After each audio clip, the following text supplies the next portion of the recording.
Ыбырай Алтынсариннің әке мен бала диалогына құрылған шағында болса мәнді туындысының бірі бақша ағаштары. Қарапайым күнделікті көз қанықты жайды қисық ағаш пен түзу ағашты салыстыра мысалдау арқылы автор балалар үшін ата-ана тәрбиесінің қаншалықты қажеттілігін, баланың қисық ағаштай қыңыр да көріксіз болып өсуі де, тік, зәулім бәйтеректей көз тартар жақсы жан, тұлға болып жетілуі де тәрбиеге байланысты екенін ұтымды сездіреді.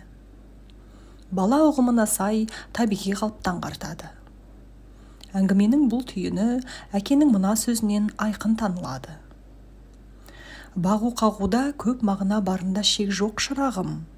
Бұдан сен де өзіңе ғибрат алсаң болады. Сен жас ағашсың, саған да күтім керек.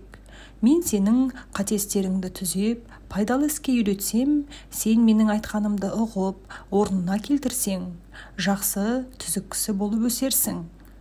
Бағусыз, бетіңмен кетсең, сен де мына қисық біткен ағаштай қисық өсерсің, дейді.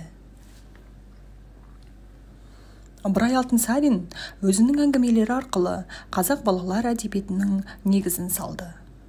Бұл оның айрықша атап айтар тарихи еңбегі. Оқырмандары балалар болғандықтан, әңгімелерін көбінесе әке мен баланың, қыз бен шешенің, бала мен баланың шағын диалогтарына құра отырып, Ыбырай сөз аяғын адамгершілік, мейірімділік, үлкенге ізет жасау, сабырлылық, адалдық жөнінде тәрбиелік тағылымы зор қорытындылармен түйіндеп отырған.